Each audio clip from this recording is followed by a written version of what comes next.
welcome after this good lunch break to the panel on ransomware and how we can protect cities and communities.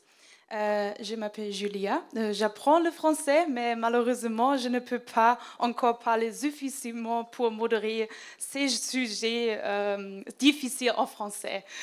So I'm trying. Thanks. So I'm very glad that we get to touch on this topic today because it is affecting us all, yeah, either as citizens. We have also representatives here who have been affected by the cyber incident and can practically share with us their experience. And yeah, it's really something that isn't only going on in US and France, but we hear it also Belgium, Germany. It's really a problem everywhere. So in line with the goals of the conference, this panel will focus on sharing experiences and then finding answers together. First, I will introduce everyone, one after the other, then to join me here on stage. And yeah, we'll dive into how it is if you are affected as a city by a cyber incident. Then how does cooperation with stakeholders in your region work, and then finding some very concrete answers.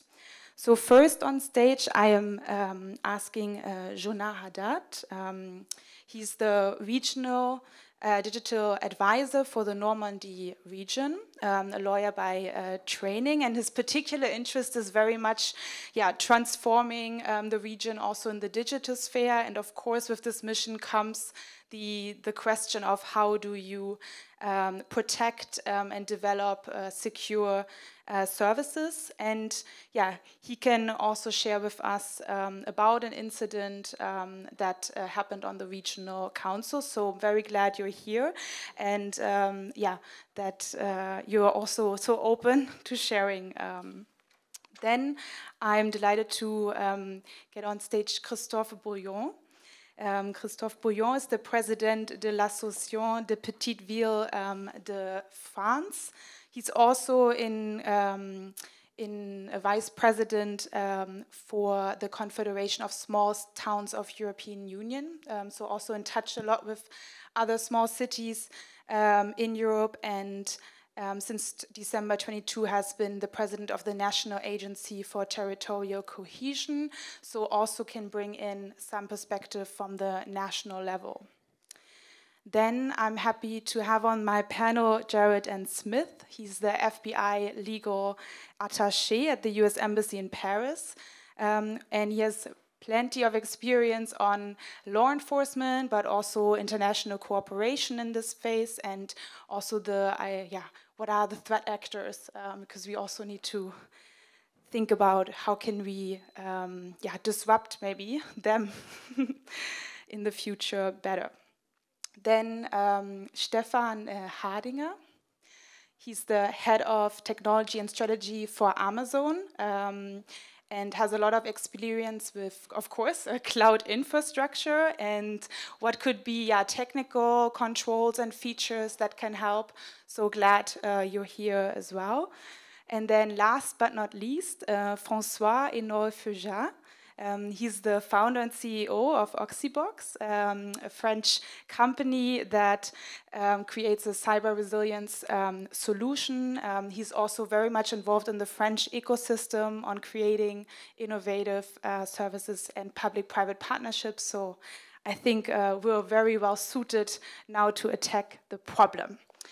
So with that, I would like to turn to you first to give a kind of recollection of how did a cyber incident affect your region and a specific entity. What was that like? And so, share in as much detail as you would like. What was it like in such a situation? What did you do? How did you deal with this? Okay, so thank you for inviting me, and I will share as much details as I can because there are things that I cannot share with you, and especially when I share the floor with someone with the FBI. So I have to. Now, I will go to French now. D'abord, merci à vous de m'avoir invité. Effectivement, donc moi je suis conseiller régional délégué au numérique. Et en fait, notre région, qui est une région dans laquelle vous vous trouvez aujourd'hui, a été attaquée. Juste pour vous donner un ordre d'idée, la région Normandie aujourd'hui, c'est 3 milliards d'euros de budget, avec des conséquences sur la vie des citoyens de la Normandie du matin jusqu'au soir. Que ce soit en termes de train, de transport, en termes de lycée, puisqu'il y a un nombre important de lycéens et donc les familles qui sont affectées, en termes de santé, puisqu'il y a l'enseignement supérieur et également les centres universitaires hospitaliers, et puis aussi en termes d'économie, puisque en fait c'est la région qui est la compétence de l'économie et la région qui va financer un certain nombre d'associations. Et puis aussi, la région, c'est beaucoup de salariés, beaucoup d'employés, beaucoup plus que dans certaines collectivités territoriales américaines. Et donc, en fait, matériellement, lorsque vous êtes attaqué, comme ça a été notre cas il y a maintenant plus d'un an, eh bien, en fait, le lendemain matin, vous vous posez la question de savoir comment vous gérez. Si je fais un parallèle un peu à l'américaine avec une entreprise, comment vous gérez une entreprise qui a un budget de 3 milliards d'euros, avec des milliers d'utilisateurs, et qui subit une cyberattaque. Et la particularité de la région Normandie, c'est qu'en plus de tout ça, c'est de l'intérêt général. Donc ce n'est pas uniquement une société, entre guillemets, qui aurait une attaque, c'est aussi une collectivité qui rend un service public et qui doit continuer, puisqu'il y a un principe en droit français qui s'appelle le principe de continuité du service public. Alors peut-être que je pourrais revenir dans les détails sur la façon dont s'est passée l'attaque, mais globalement, je vous décris la situation. On est une semaine avant une assemblée générale, une assemblée plénière pour être précis, de la région Normandie. C'est-à-dire c'est une assemblée dans laquelle on va se réunir tous les élus pour voter un certain nombre d'orientations budgétaires. C'est comme si on était au Congrès américain ou à l'Assemblée nationale pour un vote assez important. Et une semaine avant ça, notre région est piratée. À 21h, on se rend compte, on commence à avoir des problématiques sur un certain nombre de serveurs. Et en fait, au bout d'une heure, donc l'attaque a duré exactement 1 heure, l'intégralité de nos serveurs était plombée. On ne pouvait plus les utiliser. Donc immédiatement se met en place une gestion de crise, pour en reparler, et d'ailleurs on en a beaucoup appris. Comment on fait lorsqu'on a une crise de cette ampleur-là? On est revenu au bon vieux papier, et donc pour l'assemblée plénière que nous avions, on avait chacun une pile de papier comme ça pour que chaque délibération soit officiellement votée. On est revenu à de la communication téléphonique, notamment par le biais de WhatsApp, en devant sécuriser les choses. Et figurez-vous que pendant 6 mois, nous n'avons pas pu utiliser nos adresses e-mail. Donc on utilisait nos adresses e-mail duplicate, en fait, qu'on utilisait. Et à côté de ça, en fait, la plupart des personnes qui devaient nous contacter, en fait, tombaient sur des adresses inconnues. Donc imaginez tous vos interlocuteurs dans une région tomber sur des mails inconnus, ne sachant pas si elles vont toucher leur subvention, ne sachant pas si elles vont être payées. Nous avons décidé, au niveau de la région, de distribuer à chaque étudiant, surtout en seconde au lycée, un ordinateur. Tous les ordinateurs ont dû être récupérés, tous les ordinateurs ont dû être reformatés, et on n'avait que quelques mois pour le faire. Donc en fait, c'est un bon niveau pour savoir comment on fait. Je ne serai pas plus long, mais juste pour vous dire que l'attaque qui a subi la région Normandie, c'était consécutif déjà une attaque du CHU, donc le centre universitaire hospitalier, tout ce qui était la santé, Paris-Normandie, la presse. Donc vous imaginez bien qu'en plus des journalistes, lorsqu'ils ont des choses sur des serveurs, il y a une question de liberté de la presse et de confidentialité. Ils ont des données extrêmement sensibles sur un certain nombre d'entre nous, et c'est normal, c'est la liberté de la presse. C'était le département, il me semble, le département avait été attaqué. C'était la ville de Caen, et c'était la métropole, en tout cas de Rouen, en partie. Donc c'est-à-dire qu'on se retrouvait avec toutes les grandes collectivités de la région Normandie où vous vous trouvez aujourd'hui, depuis un an, sous le feu de cyberattaques. Avec parfois, puisque c'est quand même la question aujourd'hui, des rançons, et parfois le pire, pas de rançon. On ne savait même pas pourquoi ils nous avaient attaqués, si ce n'est pour le plaisir. Et donc en fait, c'est à ça qu'on a été confrontés. Et je vous dirai peut-être tout à l'heure comment on y a fait face et qu'est-ce qu'on a appris comme leçon de cette expérience qui était difficile. Yes, thank you so much. I think this gives us a very good picture of all the different situations you're dealing with in that moment, from like press to communication to actually, yeah, just creating, being able to still offer the services. So thanks for sharing, and we'll definitely get back to what are your specific learnings. So hearing this, Monsieur Bouillon, and I think it's very important that cities that have been affected are sharing so much, even though it is very painful maybe to be one of the first that had a very serious incident. Do you see that the level of concern now is rising, and do you see efforts that cities are preparing, having a template to tell the press, or having kind of these offline measures in place? What's your feeling at the moment for small cities? Le point de vue que j'exprime est le point de vue d'une association qui fédère les collectivités entre 2500 et 25 000 habitants en France. C'est là où vivent 26 millions de Français. Et en France, la plupart des communes sont en fait des petites villes, mais où vivent largement l'ensemble des Français. Si on avait une échelle de 1 à 10 par rapport à la façon dont ces petites villes appréhendent le cyberrisque, on serait sans doute à 1. Alors on pourrait se dire, qu'est-ce qui explique ce faible niveau de conscience de la part des collectivités locales? On peut le voir de deux façons. La première, c'est de se dire finalement que la plupart d'entre elles s'estiment aujourd'hui avoir fait ce qu'il fallait faire pour se prévaloir de ce type de risque. C'est-à-dire considèrent qu'à partir du moment où elles ont un firewall, elles ont des moyens de protection qui les préservent de ce type de rançonnage ou d'autres attaques ou piratages sur leur propre réseau. On pourrait se dire ça. On pourrait se dire aussi, deuxième cas de figure, c'est qu'il y a des collectivités qui n'ont pas du tout conscience de ce risque, qui ne le considèrent pas, ne le regardent pas, qui n'ont pas de sensibilité particulière par rapport à cela, considérant qu'elles sont petites.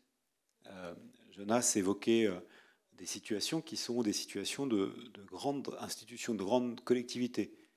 Le CHU, le département, la région, la ville de Caen, etc., etc. La vérité, qui est la vérité des chiffres, c'est qu'on a vu ces dernières années beaucoup de collectivités qui sont concernées par ce risque, et même des petites collectivités. Et que le fait d'être petit ne vous préserve pas du tout de ce risque-là.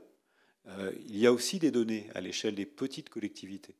D'abord parce qu'avec la e-administration, avec le fait qu'on demande aujourd'hui à ce qu'il y ait de plus en plus d'interfaces digitales entre les citoyens, les administrés et les collectivités, fait qu'on génère en permanence des datas, des données assez importantes, et que de plus en plus, il y a aussi, dans le cadre notamment de la transition écologique par exemple, des pilotages systèmes qui font que même une petite collectivité, qui est souvent d'ailleurs regroupée à l'échelle d'un territoire, produit beaucoup de données. C'est-à-dire que même le fait d'être une petite collectivité ne nous empêche pas d'être victime de ce type de menaces.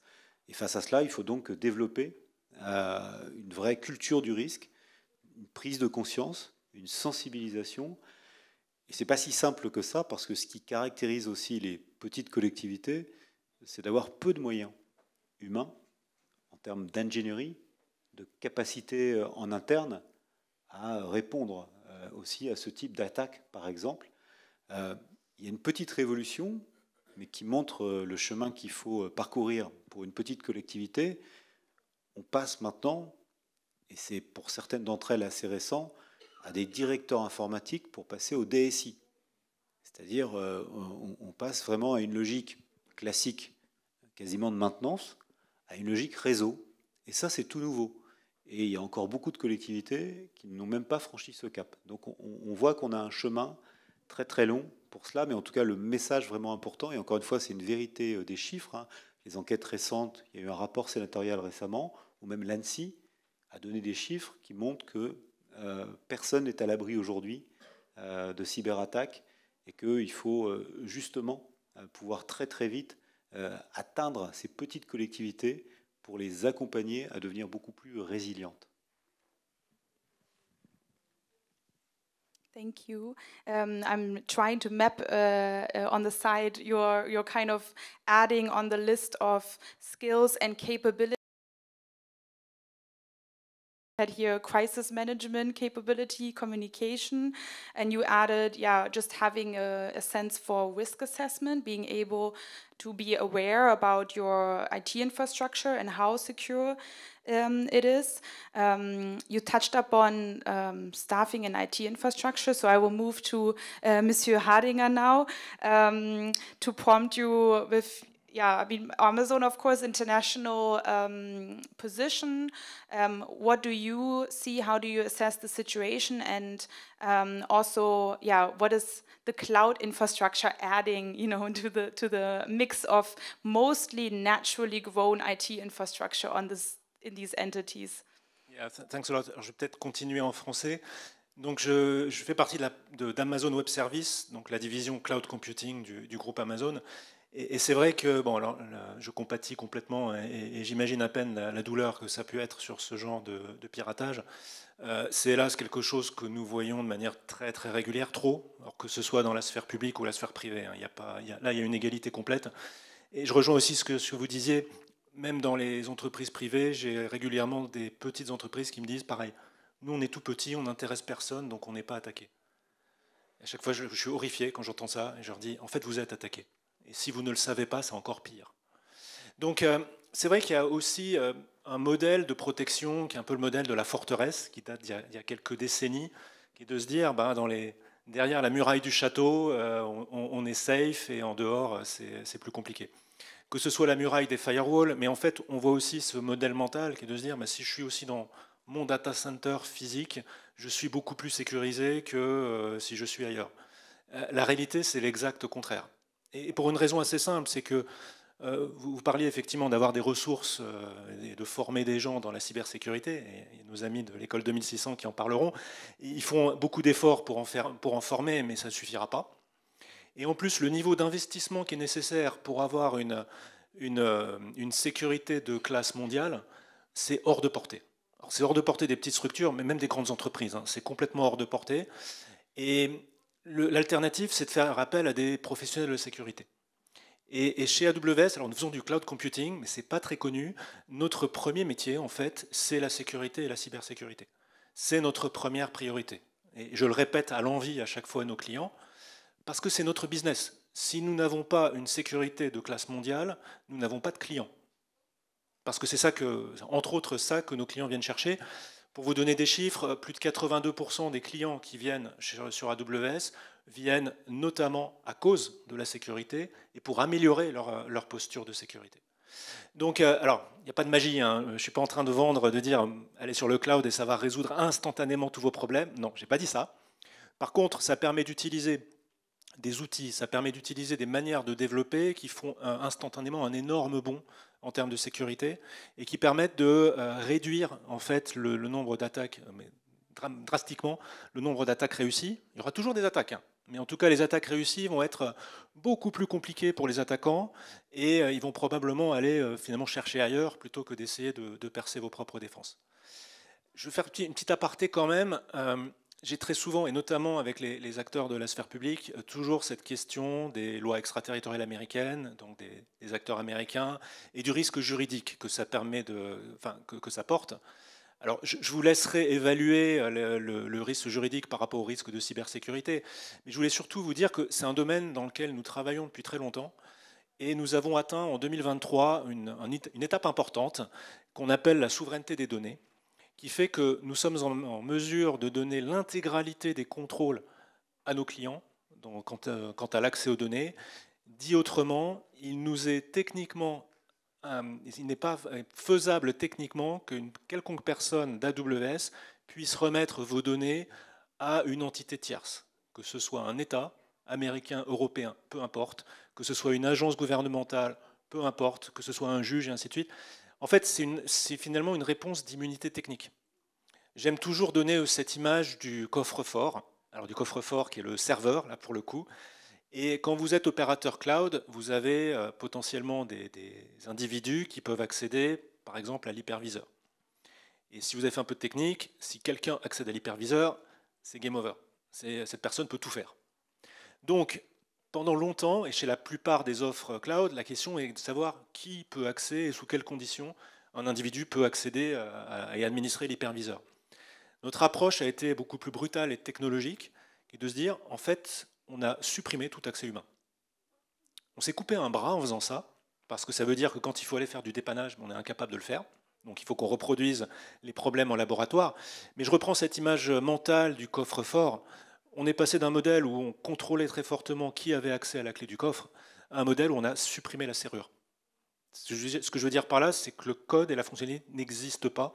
Et c'est ce qui nous permet finalement de répondre de manière extrêmement sereine à toutes ces demandes d'immunité par rapport aux lois extraterritoriales, qui fait qu'au final, quand une agence, un juge ou qui que ce soit va demander l'accès aux données et aux données en clair, bah, cette demande ne pourra être efficace que si elle est faite auprès du client lui-même, parce qu'il n'existe pas de moyens techniques pour AWS de répondre à ça. Et ça a été une dizaine d'années de R&D qui, on le pense, est de nature à rassurer énormément tous nos clients dans la sphère publique comme dans la sphère privée. Thank you. I think this pointed really out also that the tech and the tools you're using to have your services and so on have a high impact also on how resilient you are in certain situations. And it doesn't mean that necessarily you have to, if there's an incident, even if it's not as large or even just a data breach, something that you need to immediately go back to paper. At least that's what I'm hearing. The idea is resilience means that we are continuing still in the digital sphere. So thanks for elaborating, and we'll get back to that later as well. So now I'm zooming out a bit, talking with you, Jared, about so where do you have an idea of other threat actors targeting specifically, or is it more because it's like a drive-by shooting, okay, and is also a hospital, and so they are doing these attacks basically, and then sometimes, yes, you hit a city, okay, or is it more targeted? So I would say that a little bit of both, right? So you have, it's a lawyer answer, and I'm not a lawyer, but so you're going to have people that are going to try and capitalize on making money, right? So they're going to target whoever's a vulnerability, and sometimes that's going to lead them to cities, towns, municipalities, whatever it is. And then you're also going to have the nation-state actors. And I know it's ransomware we're talking about, but the nation-state actors are in that space, whether complicitly, where they're knowing that somebody from their country that will go nameless, or a couple that'll go nameless, that they allow it to happen because it undermines the West. So they don't mind them being targeted. They also often, because their countries tend to have some corruption element, are making money by allowing it to happen. And that's funding other illicit activities. Then they're recruiting those individuals that get really good to then work for the nation state. So it all kind of feeds into each other. And I think it goes back to really the discussion that we're having here in community. For me, I'm very basic, particularly in the cyber world. I look at it from the standpoint of it kind of takes a community to make someone safe. Like you live in a city, use this analogy, right? If you're walking through a bad part of the city or the neighborhood, you have to make yourself safe first, right? You have to take actions to protect yourself or make it so that they won't attack someone else other than you. So you may be displacing the threat onto someone else, which isn't ideal, but at least first you start there. So it takes you doing those proactive steps in security, as you were saying, the fear of people just not even doing anything, right? So there's a responsibility there for those people. And then the community has a responsibility back to all their citizens and the fact that they need to help educate them, right? To teach them some of the basic techniques, because not everyone has the same resources. They won't. So we have to build a layer of trust if we want safety, there has to be trust, right? We have to have trust in the digital platform. We have to have trust in each other to take care of each other, to share as quickly as possible. And in that regard, you're doing two things. First, one, the individual is protected by moving the threat to someone else. But then in the community, if you get good, right, and we have different private sector companies that are very good at protecting the data on that end, you have target or actors, whether they're nation state or just criminal, that will not even enter into the field of trying to take advantage of it. So you're both stopping the threat in one way by moving into someone else, and then ideally if the community gets big enough and strong enough, you're preventing people from getting into it. Now, are you going to stop nation states and some of the best? No, that's the reality. I'm sorry, I'm FBI, I bring bad news all the time. And if they want to get in, they're going to get in at the end of the day. But it kind of goes back again to what we're saying is the sharing of the information as quickly as possible so that others can benefit from, unfortunately, when you're a victim, right? You share that information. And then that's where I see law enforcement and intelligence agencies as well in that community, right? There's often the stigma if you paid a ransom, right, that, you know, if you go to law enforcement, they're going to judge you. I will say the FBI has made it more of a policy of that if you come to us, we're not going to say don't pay the ransom. You're going to do what you have to do in your company to get back up, and we're not going to judge you for that. What we're concerned with, right, is getting the information so we can identify who's done it, how they did it, so we can spread that to more people to help, again, protect that community. And that's really where I see the intersection of kind of cyber defense and all these entities that you have way more knowledge than I do. But just kind of being in the trust where you can share with each other rapidly to protect each other as a sense of community. And I think law enforcement, we hope to earn your trust, right? And I have some French colleagues here, and I think we approach it the same way. We're not looking to out who is victimized. It actually doesn't benefit us, right? We're not going to judge you for why you had a vulnerability or if you paid a ransom. We just want to get the information so we can stop it. And that's where I see it. So thank you. Yes, thank you. Thanks for elaborating. Francois, I think this ties into what we talked about in preparation for the panel, where you mentioned, yeah, you have to become resilient in peacetime. He also mentioned we have to get going. What do you think is necessary to do right now in the next days? Like basically, what should cities do? C'est beaucoup d'ambition dans cette question de me donner le rôle d'un aussi lourd conseil. Je vais rebondir un petit peu sur les constats qu'on a fait tous ensemble et pour rebondir sur les expériences de la région de Normandie. Et pour synthétiser également ce que vous avez dit, Monsieur Houillon, on a en France 35 000 communes sur ces 30 et 40 000 collectivités territoriales au global, en comptant également les syndicats mixtes, les autres EPCI. C'est un écosystème qui est énorme, c'est un écosystème qui est extrêmement divers, puisque effectivement il y a les grandes métropoles, il y a les grandes régions, il y a les villes moyennes, les petites villes, et il y a aussi tout le territoire rural. Et donc on va aussi trouver des communes de 50, 100, 150 habitants. Toutes ont l'obligation, comme ça a été très justement rappelé, l'obligation de continuité du service public. Et donc toute rupture de service public territorial, est dommageable pour le citoyen. Et en fin de compte, c'est à ça qu'on s'intéresse. Stéphane, vous l'avez rappelé, en cybersécurité, on sait que l'approche périmétrique, l'approche du château fort, ne fonctionne pas. C'est-à-dire, au niveau d'un système d'information, on ne peut pas se contenter de protéger nos frontières. De manière plus large, dans le cyberespace, il n'y a pas de frontières. Donc à ce titre, on est tous et toutes ces communes, aussi petites soient-elles, aussi bien équipées, mal équipées, peu importe soient-elles, elles sont sur la frontière. Et non seulement il n'y a pas d'effet château fort, dans le sens où elles ne peuvent pas se contenter de défendre leur périmètre, il n'y a pas non plus d'effet parapluie. C'est-à-dire que si la région Normandie est très bien équipée en cybersécurité aujourd'hui, je ne sais pas, je ne pose pas la question, ça ne protège pas pour autant les collectivités territoriales qui sont de ce territoire. Il n'y a pas de notion de territoire en cybersécurité. Et à ce titre, chacun d'entre nous individuellement, mais chacune des collectivités territoriales, effectivement, doit se saisir du risque et donc doit agir pour gérer ce risque.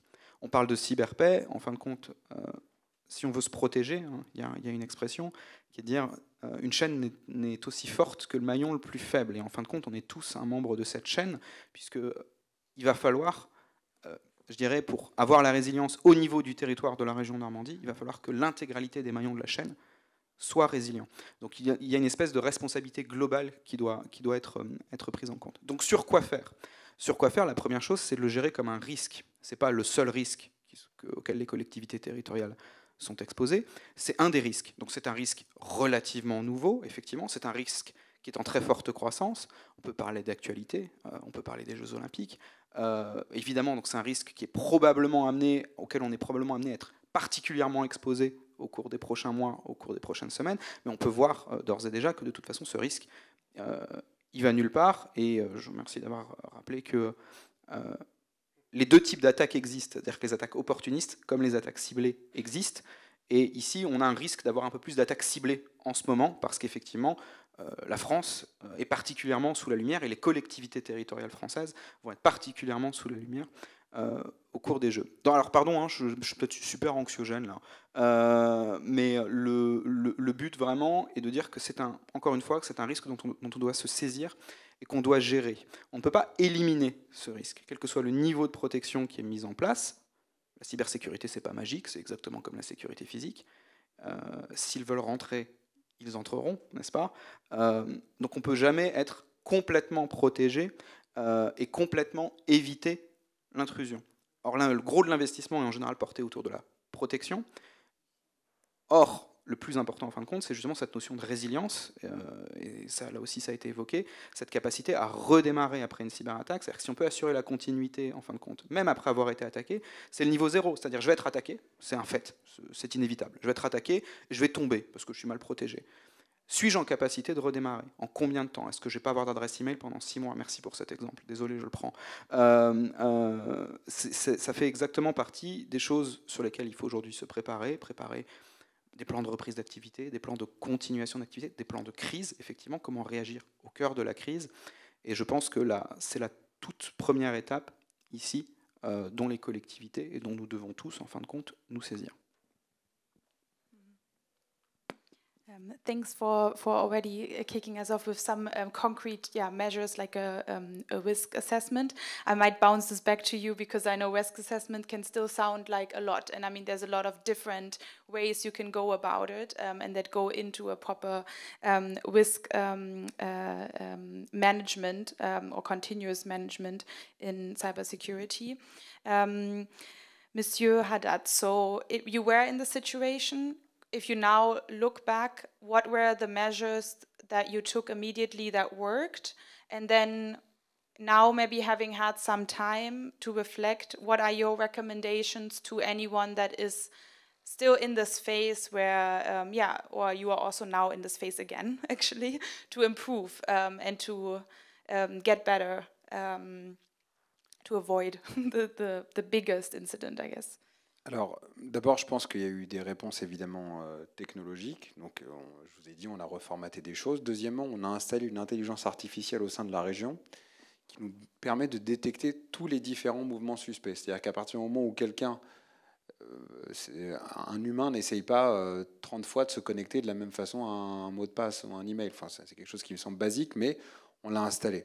Évidemment. Deuxièmement, lorsqu'on a demandé à tous les agents, je vous laisse imaginer, de faire une double authentification, c'était très compliqué. Tout le monde m'a dit, mais je ne vais quand même pas à chaque fois recevoir un code par SMS pour pouvoir le faire. Sur certaines fonctions, si. Et ça fait partie aujourd'hui de la façon dont on fonctionne, de faire une double authentification. Mais je pense que si on veut apporter une réponse globale, il faut sortir d'une forme, les experts de la sécurité appellent ça le fétichisme technologique. Et en fait, il faut une réponse qui soit absolument humaine. La première chose, vous en parliez tout à l'heure sur le law enforcement, c'est d'abord qu'il faut qu'il y ait la chaîne pénale qui réponde. Nous sommes une collectivité, nous avons été attaqués, nous avons déposé plainte.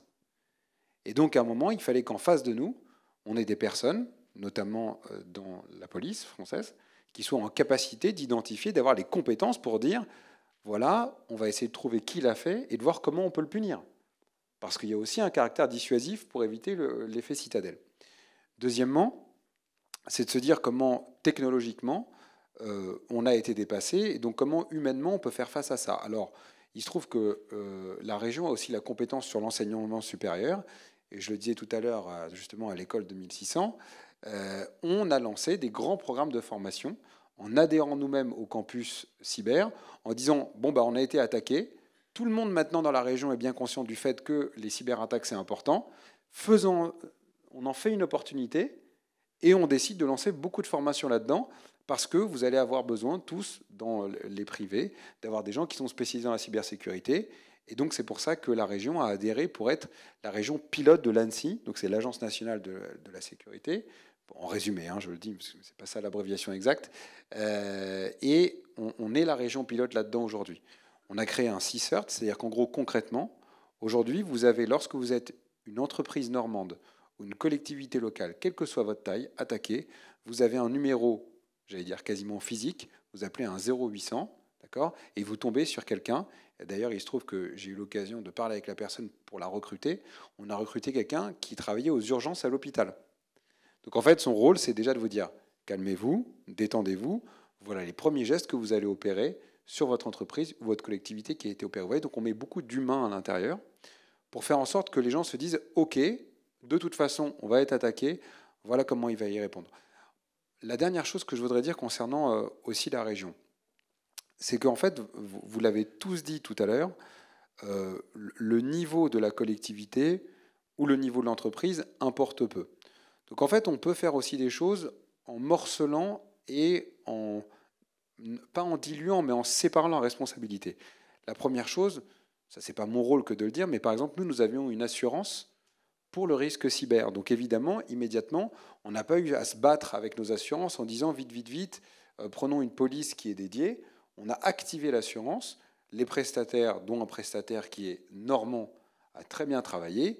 Il a jugulé le risque, il a nettoyé ce qu'il fallait être nettoyé, et après il a relancé. Donc je ne peux qu'inciter à avoir de l'assurance. Deuxièmement aussi, et évidemment on ne sera jamais les concurrents d'AWS parce qu'on n'a pas du tout la même taille et ce n'est pas du tout le même objectif, mais on a décidé d'ouvrir un deuxième centre de données régional dans lequel on héberge nous-mêmes, donc la région est hébergeur de données, c'est des petits volumes, ça n'a rien à voir avec Amazon, hein, évidemment, mais des petits volumes de données liés à des choses extrêmement sensibles, je pense notamment aux données de santé. Donc on a un agrément d'hébergeur de données de santé, et on a aussi un agrément pour pouvoir héberger des supercalculateurs, parce que vous savez que quand vous êtes dans des labos de recherche, vous avez besoin d'avoir des puissances de calcul qui sont importantes. Donc en fait, on a relocalisé une partie de l'hébergement des données sensibles avec des baies, notamment de stockage, que les gens peuvent voir. La problématique aujourd'hui, c'est que, bien évidemment, c'est les meilleures solutions, les solutions de cloud, etc. Mais il faut aussi, je pense, que les citoyens, et j'allais dire les humains, entre guillemets, se réapproprient ce que c'est que la cybersécurité, arrivent à les toucher, et on fait parfois, alors bien évidemment c'est encadré, des visites de ces centres-là pour que les gens se disent « Ok, ça ressemble à ça ». Voilà qu'est-ce qui a été attaqué, et voilà matériellement de quoi on a besoin dans une région pour qu'on ait ce continuum de sécurité. Et je vous le dis vraiment pour sortir de cette forme de fétichisme technologique qui fait que ce soit dans des conflits armés, que ce soit dans des cyberattaques, etc., ces derniers temps, j'allais dire parfois, des petits hackers ou des petites armées arrivent à mettre en déroute des grandes structures qui sont dépendantes de la technologie.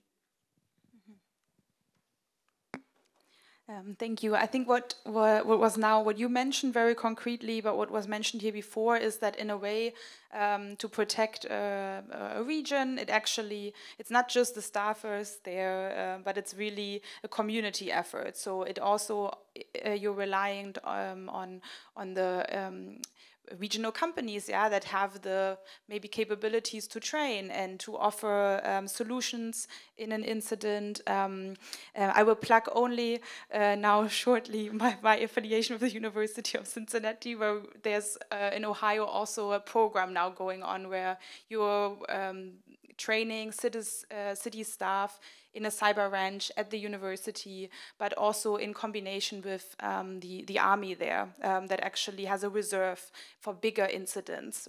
So they are volunteering also from the companies there. So it's quite a unique also public-private partnership that they are testing. So it's very important and interesting to hear what your approach here is in Normandy. I'll play the ball now to you, Monsieur Bouillon, what are other ongoing initiatives in France that you think are helping cities to become more resilient? And do you have any other needs that you hear from cities where you think, okay, we should actually find a better solution for this, or this is not, we're not there yet, like we need to have other answers to solve this problem? Alors, il faut mieux prévenir que guérir. Donc la première des actions, enfin, qui est nécessaire à l'échelle des villes, quelle que soit la taille, et notamment les petites villes, c'est la sensibilisation. Il faut que l'ensemble des collaborateurs d'une collectivité prennent conscience de la nature de ce risque, de la réalité de ce risque. Je crois que c'est en effet essentiel. Prévenir, c'est aussi organiser les sauvegardes, le backup, parce que c'est important aussi, dans le cadre de la résilience, de pouvoir très vite mobiliser les moyens nécessaires pour repartir. On évoquait tout à l'heure les plans de continuité de services publics, et on doit pouvoir, en effet, dans un temps record, pouvoir faire cela. Donc on voit aussi apparaître parfois des jumeaux numériques ou des dispositifs de cette nature pour très très vite reprendre de la donnée pour pouvoir continuer à opérer auprès des administrés. On a besoin d'être accompagné aussi, et c'est le cas aujourd'hui avec des plateformes numériques sécurisées. Il y a des initiatives qui sont prises. Jonas Haddad citait tout à l'heure l'ANSSI qui, dans le cadre du plan de relance en France, a accompagné un certain nombre de collectivités. Il y a aujourd'hui, par exemple, l'action que mène l'Agence nationale de cohésion des territoires, qui est une agence d'État que je préside par ailleurs, qui vient de mettre en place une collaboration avec l'ANSSI, avec le secrétariat général à la sécurité et à la défense nationale, pour travailler auprès de collectivités. On est aussi partie prenante dans une structure de cybermalveillance, où on retrouve aussi, par exemple, la gendarmerie, où on retrouve un certain nombre d'acteurs qui peuvent mener des actions efficaces. Quel est le but du jeu de cette coopération, de cette plateforme? C'est d'accompagner les collectivités autour d'enjeux aussi essentiels que les adresses mail, les domaines, la question des serveurs, des questions pour lesquelles les collectivités, il faut pouvoir le dire, ne sont pas toutes égales. Et donc il faut pouvoir faire en sorte de produire du sur-mesure. Du sur-mesure aussi avec l'aide de solutions, c'est-à-dire qu'il y a des acteurs qui apportent des solutions, et aussi faire en sorte à ce que cette plateforme numérique sécurisée, elle soit très vite à disposition de l'ensemble des collectivités. Donc c'est le travail qui est en cours, c'est le travail qui est en train de se faire concrètement. Vous avez beaucoup de collectivités qui sont parties prenantes pour faire aussi, et à l'image de ce que vient de dire Jonas, et je crois que c'est important, et on a cela dans le monde économique, le ROTEX, c'est-à-dire la capacité finalement d'avoir un retour d'expérience et de pouvoir mettre à contribution l'ensemble des collectivités. C'est pas si évident que ça, parce que c'est vrai qu'on a parfois des collectivités, lorsqu'elles subissent des attaques, n'ont pas envie de le faire savoir, sont très réservées, du coup sont en mode tortue, presque à la romaine, c'est-à-dire n'ont plus du tout envie de communiquer même sur ces enjeux-là, alors qu'on voit bien qu'on a au contraire besoin de pouvoir tirer toutes les expériences possibles de cela. Les mesures qui viennent d'être prises ici par la région Normandie, à la fois peuvent être utiles à d'autres collectivités concrètement en termes d'aide, mais au-delà de ça, ça peut aussi renforcer la sensibilisation nécessaire. Un dernier mot en termes de coopération, parce que je crois que c'est en train de se faire au niveau national, ces formes de collaboration, des plateformes, etc. Mais il y a quand même aussi, et je crois que c'est important, notamment quand on est confronté à des risques, la question de la coopération internationale. Parce que comme c'était dit tout à l'heure aussi, il y a des auteurs quand même. Ces attaques, ce ne sont pas des attaques naturelles, elles ont une nature humaine. Et je pense qu'il y a aussi parfois un sentiment d'impunité, même s'il faut, comme Jonas le disait, faire attention au fétichisme technologique. Le risque zéro n'existe pas. On aura toujours besoin de renforcer les protections. C'est vrai dans le domaine et depuis la nuit des temps, quand on est victime d'un vol. Tout à l'heure, l'image du coffre-fort reste vraie. Les coffres-forts n'ont cessé de s'améliorer et pour autant, ils ne sont pas tous à l'abri de pouvoir être cambriolés et autres. Eh bien, je pense que c'est aussi nécessaire à un moment, vis-à-vis des collectivités qui subissent cela, qu'on leur dise à un moment ou à un autre qu'il n'y a pas de sentiment d'impunité, il y a des investigations derrière, il y a des moyens humains qui sont mis en œuvre, il y a de la coopération internationale, Et il y a surtout peut-être besoin, on parlait des 80 ans de paix cyber, qu'il y ait au plus haut niveau besoin d'aligner aussi les législations pour mettre la main sur un certain nombre d'auteurs. Parce que je pense que c'est ça aussi qu'ont envie d'entendre les collectivités. Sinon, on risque à un moment de se dire, mais on n'y arrivera jamais. Et à un moment ou à un autre, on aura beau dépenser beaucoup d'énergie et d'argent, on aura un horizon qui sera toujours indépassable. Donc je pense qu'il y a aussi cette notion de coopération internationale qui me semble nécessaire. Juste une seconde, hein, juste pour rebondir un instant sur ce qu'il vient de dire, je vous donne un exemple et après je passe la parole. Lorsqu'on a fait des réunions avec les maires en Normandie pour installer la fibre, on envoyait des convocations parce que vous savez qu'on a développé la fibre pour que toute la région soit fibrée. Tous les maires étaient là, tous. On a fait une réunion Retex à la suite de la cyberattaque sur la cybersécurité. On a eu 0 maire. Et on a eu leur DSI. Mais en même temps, je ne leur jette pas la pierre, parce que, parce que eux se disent, mais ce n'est pas mon sujet, ça va être le sujet de la DSI. Et donc, tout le rôle, c'est vraiment ce qu'arrive à faire Christophe, c'est assez incroyable, c'est de leur dire, on a déployé les infrastructures, les autoroutes, maintenant vous êtes dans la voiture, il faut vous apprendre à piloter. C'est vraiment ça le sujet humain. You can go. Pardon, je voulais me permettre de rebondir également. C'est alarmant, votre retour d'expérience sur le nombre de maires présents. Pourtant, ce matin, j'ai appris quelque chose. Le maire de Deauville était présent et a parlé des plans Polmar. Alors moi, je suis alsacien, donc la pollution maritime, je n'en ai pas très embêté en Alsace sur la pollution maritime, donc j'ai appris ce que c'était. Mais donc le maire de Deauville peut vous parler de la pollution maritime. Pourquoi ne peut-il pas...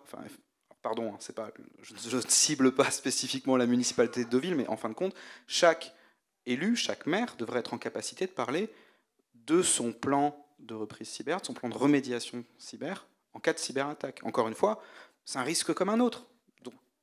Et en plus, c'est un risque qui est assez certain, c'est-à-dire qu'il y a quand même aujourd'hui la certitude, la probabilité de se faire cyberattaquer est tellement forte qu'on est sur quelque chose de certain. Donc du coup, pardon, mais c'est pas anxiogène, parce que je rebondissais sur l'anxiété tout à l'heure, mais c'est pas anxiogène, c'est très libérateur. On va tous y passer. Okay ? Donc la question c'est comment on gère ce risque quand il va arriver. C'est aussi simple que ça. Et donc c'est la même chose que la pollution maritime. Peut-être que le risque est plus faible pour la pollution maritime. Encore une fois, j'en sais rien. La mer, j'y comprends rien.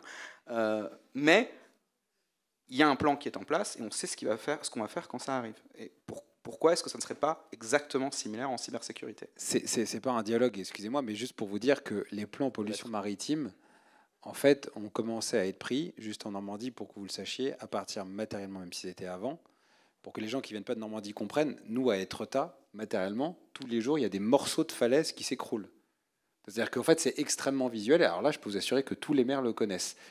Mais notre rôle, c'est qu'une fois qu'ils ont été cyberattaqués, une fois que le morceau de leur falaise municipale s'est écroulé, ils prennent la mesure de ça, ils se disent, on met en place des plans de pollution numérique.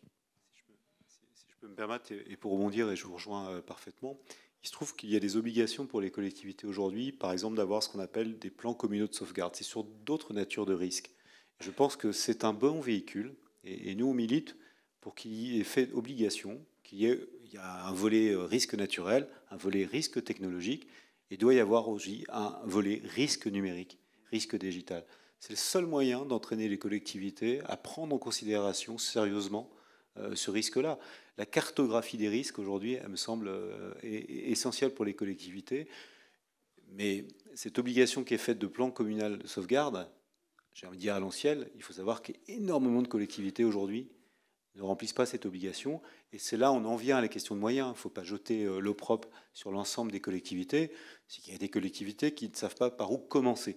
Et je pense que s'il doit y avoir une aide utile, c'est déjà d'accompagner les collectivités à mettre en place une cartographie des risques, et notamment sur ce volet numérique.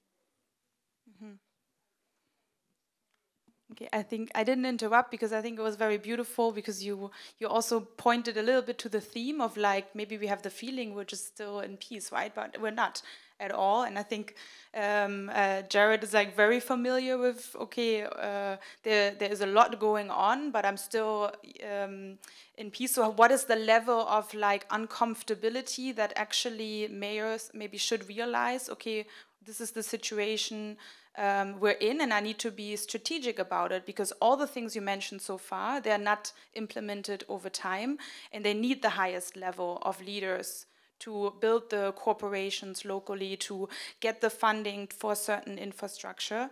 So maybe moving us into the last points, you mentioned maybe regulating and saying you must do this. Yeah, we have NIS2 coming, but actually the EU said, well, local government, it's recommended, right? So actually it's now France that needs to decide, you know, are we gonna move this and make this mandatory or for this level of government? So what's your input on this? And also asking you, I will open up, so get ready for your questions and inputs. But yeah, last word still from you, Jared, on like, how do you deal with making people aware of risks while also not creating maybe panic? Like, I'm probably not good in the last part because I'm usually the one that comes and tells everyone they have a problem. So I mean, I think we've heard from a lot of experts here. You know, the sky is not necessarily falling, so I don't think there should be panic. But you definitely have to have strategic thought and discussions, as we're doing here today, in order to prep and make defensive measures. Again, to go back to make it harder, impose costs. Regarding like trying to say like what is out there, I'm not going to be critical of the French government because I actually am not as familiar with the struggles that you're having, but I will be critical of the United States in the sense that if you look at, if people are familiar with recently Volt Typhoon, where our critical infrastructure in the United States was compromised, and we identified that for the last 5 years China has been in it. So I would think we're pretty good. Right, the U.S. generally in technology, we're not the best maybe in all areas, but we're pretty good, and they're in there, right? And so if you want to use that as an example to have a conversation with mayors and particularly small towns and everywhere else, you can use the U.S. because that's public information that is out there and just showing the persistent threat. Again, this is more in a national security context, because it's China targeting the United States and our critical infrastructure, more than likely to use it at some point if there's a conflict. So it's a little different, but it's a good example of just how well they can penetrate a network. And again, it's into that critical infrastructure that will really impact lives. And when you're talking local governments, I mean, that's really our, well, not my job necessarily, but your job's to protect, right? That's what your people are relying on you to do. So from that standpoint, hopefully it's not skies falling, but that's a good example of just how good the adversaries can be. And I would argue again, it's not just these nation states. There's criminal actors out there that are very, very good. So they're hard to stop. But we've talked about ways to impose cost. Thanks. If I may, j'aimerais peut-être être un tout petit peu plus rassurant parce que je comprends effectivement les attaques étatiques, mais ça concerne aujourd'hui encore un nombre très limité. Des fois, je me demande si, à force de dire le risque zéro n'existe pas et de toute façon vous allez vous faire pirater, ce qui est vrai, hein, mais est-ce qu'on n'est pas en train de pousser un peu le fatalisme, de se dire finalement qu'est-ce qu'on peut bien faire, alors qu'en fait il y a quasiment pas de fatalité. Il y a moyen de progresser énormément. Alors, je vais asséner les basiques de la sécurité, hein, mais c'est toujours 3 piliers. C'est people, process and technology, donc les individus, les processus et la technologie. Donc les individus, formation, sensibilisation, les processus, on en a parlé aussi. La technologie, c'est pas magique, mais ça apporte des... Déjà, ça permet de fermer des grandes failles, des grandes vulnérabilités qui sont trop souvent trop faciles, en fait, pour les attaquants. Je ne connais pas du tout votre cas, mais moi j'ai fait face à des attaques de clients où en fait c'est des vulnérabilités qui dataient d'il y a 18 mois. Je dis non, c'est trop facile. Et là, toute la technologie est là pour vous aider à faire ça. Et j'irai peut-être, alors aussi pour donner un témoignage, 2 clients qui resteront anonymes parce que, comme vous le disiez, c'est un peu comme une maladie honteuse de se faire pirater. Ils avaient à la fois des infrastructures dans leur data center et dans le cloud AWS. Ils ont redémarré, pour les 2 cas, en 3 jours sur AWS, avec les sauvegardes, les restaurations, et ils ont redémarré en 3-4 semaines dans leur propre data center. Donc ça donne aussi cet écart-là. Donc moi j'aimerais aussi terminer sur l'action numéro 1, même l'action numéro 0. C'est assurez-vous qu'il y ait des sauvegardes complètes dans un cloud en dehors des infrastructures. Et faites pas dans la dentelle, sauvegardez tout. Et déjà, ça permet d'être, en tout cas, de limiter les dégâts et après de commencer sur d'autres choses. Et je terminerai aussi, quand on parle des ressources, en fait, on n'est pas en train de demander aux collectivités de dépenser plus dans l'informatique. En fait, dans beaucoup de cas, on est même en train de leur demander de dépenser moins par des solutions beaucoup plus ciblées, des solutions cloud, de sauvegarde, et ainsi de suite. Alors, je n'ai pas le temps d'élaborer, mais il faut aussi arriver à changer cet état d'esprit. Ce n'est pas plus d'argent, en fait, c'est moins d'argent, mais mieux ciblé. Yes, I want to hand it over to you because the backups is also, you know. Absolument, merci. Effectivement, il a été beaucoup question de sauvegarde.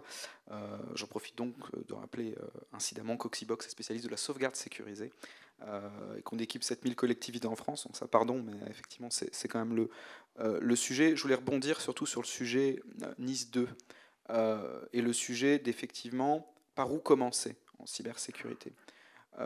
La sensibilisation et la prise de conscience du risque, c'est une étape préliminaire qui est indispensable, mais à un moment donné, effectivement, il faut quand même passer en phase d'équipement et de capacité de réponse. Et je ne fais pas de fétichisme technologique, mais je suis quand même effectivement le concepteur d'une solution de cybersécurité, donc j'ai un petit ici, je dirais, biais, mais qui est dire l'intérêt effectivement de Nice 2 et des recommandations qui y sont faites, c'est de passer d'injonction de résultats, je veux dire l'injonction de résultats par défaut, c'est la continuité du service public, donc en grosso modo, débrouillez-vous, il faut qu'il y ait une continuité, à des règles qui vont dire, ok, qu'est-ce qu'il faut que vous mettiez en place pour avoir cette continuité ? Quelle est la liste des dispositifs recommandés ou obligatoires pour effectivement pouvoir dire, oui, je suis équipé face au risque cyber. Donc en fin de compte, ça peut être lu d'une certaine manière comme un plan d'action. C'est-à-dire, ok, voilà le bout par lequel il faut prendre la phase d'équipement et la phase de mise en état de vos systèmes d'information et la mise au niveau de vos systèmes d'information.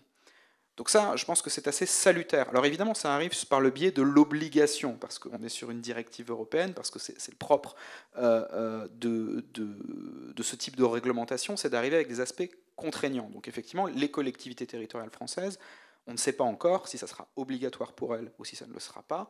En tous les cas, ça doit être fortement recommandé. C'est peut-être effectivement contre-productif que ça soit obligatoire pour les plus petites d'entre elles, parce que ça va être difficile de répondre à l'intégralité du scope, mais en tout cas, ça va permettre effectivement vraiment ce côté « je monte en équipement ». Parce que je suis par ailleurs aussi vice-président de l'ASEN, l'Alliance pour la confiance numérique, qui est entre autres l'organisme professionnel représentatif de la filière cybersécurité en France. Il y a un biais fétichisme technologique, c'est-à-dire que les industriels aiment bien arriver en parlant d'EDR, de MDR, de XDR, de plein de choses qui finissent en DR, de PAM, ainsi de suite. On parle énormément en acronymes et donc ça devient, la cybersécurité devient un truc mystérieux, devient un truc de spécialiste. Alors encore une fois, c'est un risque qui est exactement comme les autres et qui doit être géré comme les autres. Donc en amenant une lisibilité sur l'offre, sur le besoin, ça va permettre de faire matcher les besoins et les offres et ça va permettre que, encore une fois, le tissu territorial dans son ensemble monte en équipement et en faculté d'équipement et en faculté de compréhension du risque, des enjeux et des réponses.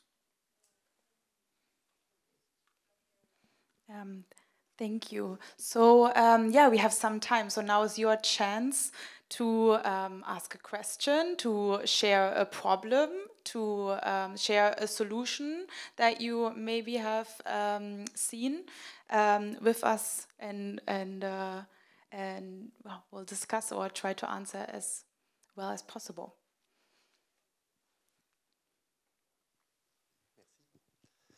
Toujours Thierry Bettini, toujours Semkel, toujours directeur conseil et toujours intéressé par le sujet. Je vais toujours viser l'humain. J'ai beaucoup apprécié tout ce que vous avez dit. Je pense que ça s'étend beaucoup plus largement à l'ensemble de la population française et sur l'ensemble de la population internationale. Mais je pense que les États-Unis sont bien placés aujourd'hui sur le sujet de la technologie. Mais je pense qu'on est tous placés de la même façon sur le plan humain. Et j'ai parlé tout à l'heure du permis de enfin du diplôme qui permettrait d'autoriser l'usage de certains outils en matière de cybersécurité. Et là, je vais parler plutôt des dirigeants.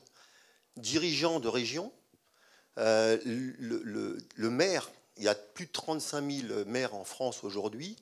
S'il y en a 1% qui ont un peu de compétences cyber, je pense qu'on est déjà au sommet du sujet. Je me trompe peut-être, allez, 5%. Allez, soyons larges, 10%. Ça veut dire qu'il y en a quand même encore 30 000 qui sont dans l'incapacité absolue de mesurer et de savoir ce qu'il faut faire.